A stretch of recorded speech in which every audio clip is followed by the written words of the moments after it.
안녕하세요. 신앙의 정석, 교회론 네 번째 시간입니다. 오늘은 교회의 특성과 교회의 표지, 그리고 선교적 교회론에 대해서 설명을 해드리도록 하겠습니다. 제목에서 알 수 있듯이 오늘 강의는 세 가지를 골자로 하는데요. 첫 번째는 교회는 어떤 특성을 가지는가. 두 번째는 참된 교회를 분별하는 표지는 무엇인가. 그리고 마지막 세 번째로 선교적 교회론에 대해서 이야기를 해드리려고 합니다. 하나하나 신학적으로 쉽지 않은 개념들이기 때문에 제가 설명을 잘 드릴 수 있을지 모르겠지만 최선을 다해서 한번 설명을 해보도록 하겠습니다. 먼저 교회의 네 가지 특징입니다. 우리는 사도행전을 통해서 오순절에 성령께서 강림하심으로 말미암아 이 땅에 처음 교회가 탄생했다는 사실을 알 수가 있습니다. 그래서 이 성령 강림 주일은 교회의 생일과도 같습니다. 사도행전을 보면 초기 이 교회는 어떤 조직이나 제도라기보다 역동적인 운동에 가까웠다는 사실을 알 수가 있죠. 교회가 조직이나 제도에 얽매여 있지 않고 아주 역동적이고 활발한 운동이었기 때문에 복음이 순식간에 로마 전역에 퍼질 수 있었던 것입니다. 그런데 동시에 교회가 어떤 조직이나 제도가 아니었기 때문에 성경 자체 안에서 체계적인 교회론을 찾아보기는 매우 힘듭니다. 근데 그러다가 기독교가 1054년에 헬라어를 사용하는 동방교회와 라틴어를 사용하는 서방교회가 서로 분열하게 됩니다. 그리고 1517년에 종교개혁으로 이 서방교회 안에는 또다시 로마 가톨릭교회와 또 개신교회가 생겨나게 되죠. 그리고 개신교회 안에서 수많은 교파가 나누어지게 됩니다. 동방교회, 그리고 로마 가톨릭교회, 개신교회, 그리고 개신교회 안에 있는 다양한 교파들.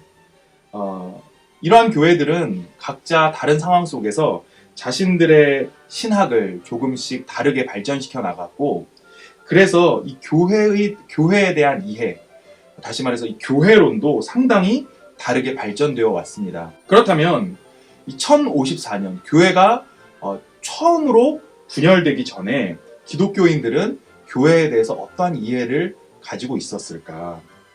우리가 그 이해를 살펴본다고 한다면 거기에는 모두가 다 동의를 할 수 있게 되지 않겠습니까? 다행히도 381년에 콘스탄티노플이라는 곳에서 전 세계의 교회 지도자들이 모여서 공의회를 열었는데, 이때 모든 전 세계 교회의 교인들이 고백하는 하나의 신앙 고백서가 작성됩니다. 바로 니케아 콘스탄티노플 신경입니다. 지금 우리가 사용하는 이 사도신경의 원조가 되는 그러한 신앙 고백인데요. 이 니케아 콘스탄티노플 신앙 고백은 동방교회, 가톨릭교회, 그리고 개신교회 모두가 인정하는 신앙 고백입니다. 이 신앙 고백 안에는 교회에 대해서 이렇게 고백하고 있습니다. 우리는 하나의 거룩하고 보편적이고 사도적인 교회를 믿습니다. 다시 한번 말씀드리겠습니다. 우리는 하나의 거룩하고 보편적이고 사도적인 교회를 믿습니다. 하나의 거룩하고 보편적이고 사도적인 교회. 이것을 가리켜서 교회의 네 가지 속성이라고 합니다. 여기에는 동방교회나 또 로마 카톨릭이나 개신교회 사이에 이견이 없습니다. 물론 이 네 가지가 무엇을 의미하느냐에 대해서는 서로 다른 의견을 가지고 있습니다. 그럼 이 네 가지가 무엇을 의미하는지 제가 간략하게 설명을 해드리도록 하겠습니다. 첫 번째, 하나의 교회입니다. 세계의 모든 교회는 하나의 교회입니다. 보통 우리가 당신의 교회 성도가 몇 명입니까? 라고 물어보면 우리는 100명입니다, 300명입니다, 1000명입니다 이렇게들 대답하는데요. 그런데 엄밀한 의미에서 이것은 올바른 정답이 아닙니다. 우리 교회의 성도는 몇 명 정도 될까요? 우리 교회의 성도들은 약 13억 명 정도 됩니다. 문화가 다르고 형태는 다르지만 예수 그리스도를 주로 고백하는 사람들은 성령으로 말미암아 성령 안에서 하나의 교회에 소속되기 때문입니다. 한국 교회는 특별히 이 교파주의, 개교회주의가 굉장히 강하죠. 그래서 우리 모두가 하나의 교회라는 생각이 거의 없습니다. 지역사회 안에서 다른 교회들을 심지어 경쟁자라고 생각할 때도 있습니다. 저는 어렸을 때 굉장히 보수적인 교단에서 신앙생활을 한 적이 있는데, 그때 그 교회에서는 오직 우리 교단만이 왜곡되지 않은 온전한 복음을 가르치는 유일한 교단이다, 그렇게 주장하곤 했습니다. 이런 주장은 매우 위험한 주장이죠. 이런 주장이야말로 그리스도 안에서 교회의 일치를 깨뜨리는 왜곡된 주장입니다. 우리가 적어도 예수 그리스도를 주로 고백하고 삼위일체 하나님을 고백한다면 우리 모두는 그리스도의 몸된 하나의 교회에 소속된다는 사실을 명심해야 합니다. 두 번째로는 거룩한 교회입니다. 교회는 거룩합니다. 특별히 요즘에는 이 뉴스나 신문을 보기가 굉장히 두려울 정도인데요. 한국 사회에서 교회에 대한 비판의 목소리가 매우 커지고 있죠. 특히 코로나19 방역에 협조하지 않은 일부 교회들 때문에 사람들은 교회를 이기적이고 또 이익 집단이라고 그렇게 손가락질합니다. 여러분, 무교회주의라는 것 혹시 들어보신 적 있습니까? 무교회주의라는 것이 있는데, 이 무교회주의자들은 교회가 신실한 신앙에 방해가 된다고 생각을 합니다. 그래서 눈에 보이는 지역교회에 소속되기를 거부합니다. 오늘날에는 이 소위 가난한 성도들이 이런 생각을 가지고 있는 것 같습니다. 믿음이 없어서 교회를 안 나오는 게 아니라 교회에 나가는 게 도리어 신앙의 장애가 되기 때문에 안 나간다, 그렇게 이야기를 하죠. 그런데 이 니케아 콘스탄티노플 신앙 고백에서 교회는 거룩한 교회다 라고 고백하고 있습니다. 교회가 거룩한 이유는 우리 자신이 거룩하기 때문도 아니고 우리가 속해 있는 이 지역교회가 늘 올바른 결정을 하기 때문도 아닙니다. 우리 모두는 죄인이고 또 지역교회는 역사적으로 잘못된 결정을 많이 하기도 했죠. 그런데 그럼에도 불구하고 교회가 거룩한 이유는 거룩한 영이신 성령께서 우리와 함께 하시기 때문입니다. 그분이 우리를 거룩하게 하셨고 지금도 계속해서 우리를 거룩하게 하십니다. 우리가 그리스도 안에서 온전함에 이를 때까지 성령은 우리를 계속해서 앞으로도 거룩하게 해 나가실 것입니다. 그래서 교회는 거룩한 교회다, 그렇게 고백하고 있는 것이죠. 세 번째, 보편적인 교회입니다. 교회는 보편적입니다.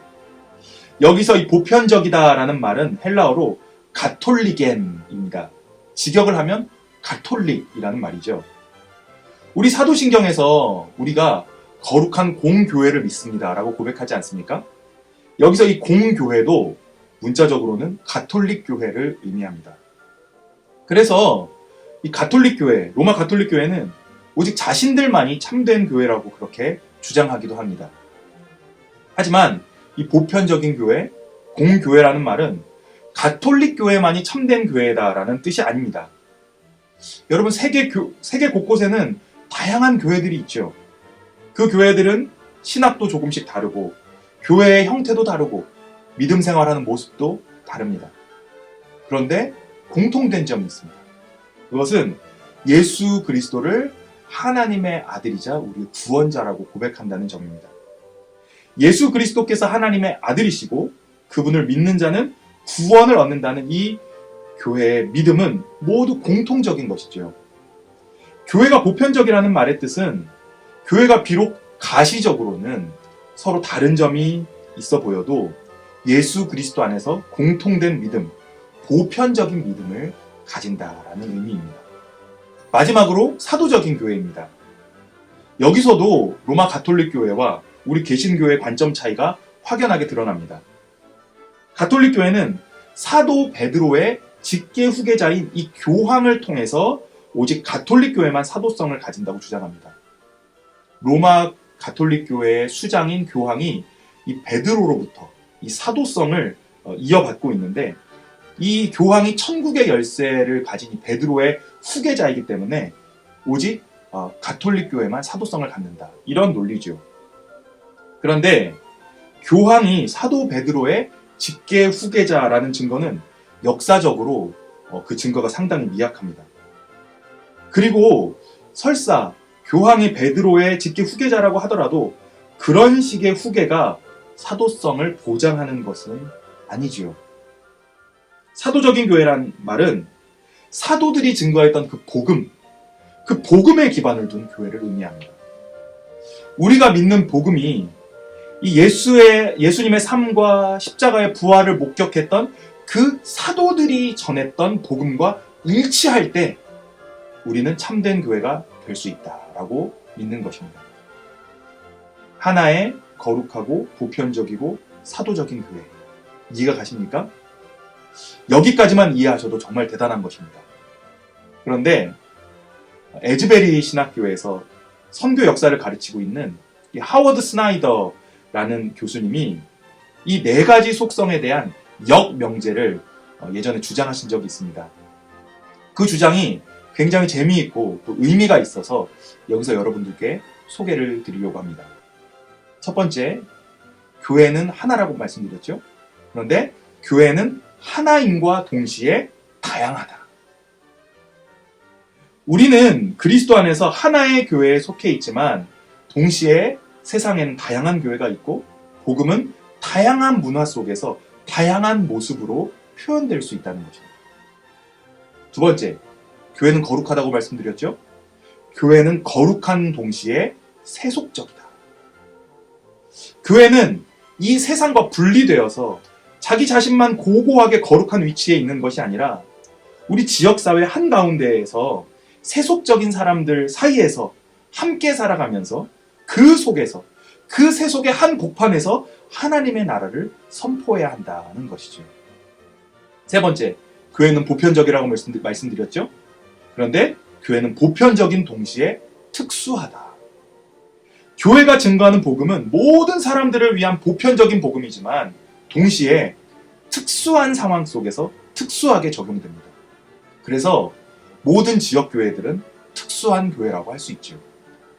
네 번째, 교회는 사도적이라고 말씀드렸죠. 그런데 사도적인 동시에 선지자적입니다. 교회는 사도들이 전해준 그 복음을 충실하게 이어가지만 동시에 그 복음을 가지고 이 땅에서 우리가 직면하게 되는 여러 가지 문제들 앞에 선지자적인 목소리를 내야 한다는 것입니다. 불의 앞에서 침묵하는 교회는 그리스도의 교회라고 할 수 없는 것이죠. 지금까지 교회의 속성에 대해서 살펴보았습니다. 이제 교회의 표지에 대해서 살펴보도록 하겠습니다. 이 교회의 표지는 가톨릭 교회와 개신교회가 논쟁하는 과정에서 개신교 신학자들을 통해서 발전되었는데 어떤 교회가 참된 교회냐, 교회를 교회되게 하는 것은 무엇이냐에 대한 대답입니다. 아까도 말씀드렸듯이 가톨릭 교회는 교황을 중심으로 오직 자기 자신들만이 참된 교회라고 그렇게 주장을 했습니다. 그러한 가톨릭 교회 신학자들 앞에서 이 개신교 신학자들이 어떤 교회가 참된 교회냐라는 것을 증명하는 가운데 이 교회의 표지에 대한 논의가 진행이 됐던 것이죠. 가톨릭 교회는 이 사제의 서품을 통해서 사도성이 계승된다고 가르칩니다. 그래서 이 교회의 중심에는 사제가 있습니다. 사제, 신부님이죠. 서품을 받은 사제가 있는 곳에 교회가 있다고 생각했습니다. 즉, 성도들이 아무도 없어도 그곳에 서품 받은 사제가 파송을 받으면 그곳에 교회가 생겼다. 이렇게 이야기했죠. 그래서 이 가톨릭 교회는 종교개혁 당시에 개신교회를 교회로 인정하지 않았습니다. 개신교회의 목회자들은 가톨릭 교회로부터 서품을 받지 않았기 때문입니다. 하지만 이 종교개혁자들은 사제가 있는 곳이 아니라 말씀이 있는 곳에 교회가 있다. 그렇게 주장했습니다. 참 놀라운 주장이죠. 이 개신교회 관점에서는 아무리 사제가 있다고 하더라도, 아무리 목회자가 있다고 하더라도 하나님의 말씀이 올바로 선포되지 않는다면 그것은 참된 교회라고 할 수 없습니다. 그렇다면 이 하나님의 말씀이 올바르게 선포된다라는 것은 무엇을 의미합니까? 종교개혁자들은 이것을 세 가지로 설명했습니다. 첫 번째, 선포된 말씀. 두 번째, 보이는 말씀. 세 번째, 적용된 말씀입니다. 선포된 말씀이라는 것은 설교를 의미하는 것입니다. 보이는 말씀이라는 것은 성례전, 성찬식과 세례를 의미하는 것이죠. 그리고 적용된 말씀이라는 것은 교회의 실의를 의미합니다. 잘못된 것을 판단하고 죄를 바로잡는 교회의 기능입니다. 그래서 설교를 통해서 복음이 온전히 선포되고 성례전이 순수하게 집행될 때, 더 나아가서 실의를 통해서 죄를 분별하고 바로잡는 곳에 참된 교회가 있다. 종교개혁자들의 기본적인 주장은 이런 것이었습니다. 여기서 중요한 것은 이 종교개혁자들이 참된 교회를 하나님의 말씀과 연결지어서 생각했다는 것입니다. 즉, 교회를 교회되게 하는 것은 하나님의 말씀입니다. 이 종교개혁자들의 주장이 그 당시에는 굉장히 혁명적이었습니다. 그 당시에는 이 교회가 하나님의 말씀을 선포한다. 이렇게 생각을 했는데 종교개혁자들은 이것을 혁명적으로 다르게 생각했는데 하나님의 말씀이 교회를 탄생시킨다. 하나님의 말씀이 교회를 낳는다. 이렇게 보았던 것이죠. 이것은 그 당시에 굉장히 혁명적인 패러다임의 변화였습니다. 그런데 이 종교개혁자들의 주장에도 문제가 없는 것은 아닙니다. 두 가지 문제가 있다고 할 수 있는데요. 첫째로 이 종교개혁자들 역시 교회를 어떤 특정한 장소로 보았다는 점입니다. 말씀이 선포되는 곳, 성례가 집행되는 곳, 치리가 이루어지는 곳, 이것은 모두 어떤 특정한 장소를 전제하고 있는 말들입니다. 교회는 장소가 아니라 하나님의 백성들의 모임이고 또 하나님의 백성들 그 자체가 교회 아니겠습니까? 그런데 종교개혁자들은 여전히 교회를 어떤 특정한 장소로 여겼던 그러한 측면이 있습니다. 두 번째로 이 종교개혁자들의 주장 역시 성직자 중심을 크게 벗어나지 못하고 있다는 것입니다. 설교를 하고 성례를 집례하고 치례를 하는 것, 이거 모두 성직자들, 목회자들이 하는 일들이지요. 평신도의 역할은 여기서 빠져 있습니다. 이 종교개혁자들은 이 가톨릭 교회의 수직적인 구조로부터 탈피하면서 말씀을 중심으로 교회를 이해하려고 했지만 정작 성직자 중심의 사고에서 완전히 벗어나지는 못했던 것으로 보입니다. 교회는 장소가 아니고 역동적인 운동입니다. 또 성직자들이 중심이 되는 것이 아니라 평신도가 중심이 되어야 합니다. 이것을 강조하는 것이 바로 선교적 교회 운동입니다. 이 선교적 교회 운동이라는 것은 교회의 본질이 바로 선교에 있다라는 것을 강조하는 신학적인 운동입니다. 여러분, 요한복음 20장 21절을 보면 부활하신 예수님께서 제자들에게 이렇게 말씀하시죠. 아버지께서 나를 보내신 것처럼 나도 너희를 보낸다. 이렇게 말씀하시지 않습니까? 여기서 이 보낸다라는 말이 라틴어로 미시오, 선교를 의미합니다. 우리가 선교라고 할 때 흔히 해외 선교만을 생각하는 경향이 있는데 선교라는 것은 단순히 해외 선교만을 의미하는 것이 아니라 하나님께서 이 땅에서 그리스도를 통해서 하시는 모든 사역이 다 선교입니다. 여러분, 교회가 아무리 좋은 건물 가지고 있고 또 아무리 은혜로운 설교가 선포된다고 하더라도 우리의 삶 속에서 하나님의 선교에 참여하지 않는다고 한다면 그것은 교회의 본질을 잃어버린 것입니다. 성직자나 평신도 할 것 없이 우리 모두가 우리 매일의 삶 속에서 예수 그리스도를 따라 살아가고 우리 이웃들의 필요를 돌보고 또 지역사회에서 하나님 나라를 이루어갈 때 바로 거기에 참된 교회가 있다. 선교적 교회 운동은 이렇게 이야기하고 있습니다. 네, 정리해 볼까요? 전통적으로 교회의 네 가지 속성은 하나의 거룩하고 보편적이고 사도적인 교회입니다. 종교개혁자들이 말한 교회의 세 가지 표지는 설교, 성례, 치리입니다. 그리고 마지막으로 교회는 이 세상에서 이루어지는 하나님의 선교에 동참하는 것을 그 본질로 해야 한다. 최근에 선교적 교회를 주장하는 신학자들은 이렇게 이야기를 하고 있습니다.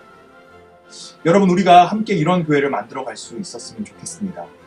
요즘 코로나19로 인해서 교회가 얼마나 많은 사람들에게 지탄을 받고 있습니까? 하지만 우리가 초대교회로 돌아가서 성령의 충만함을 입어서 그 성령의 능력으로 말미암아 우리가 우리의 삶 속에서 하나님의 선교에 동참하게 될 때 하나님께서는 그러한 우리의 삶을 통해서 하나님의 나라를 증거하시고 우리를 참된 그리스도의 몸된 교회로 세워주실 줄 믿습니다.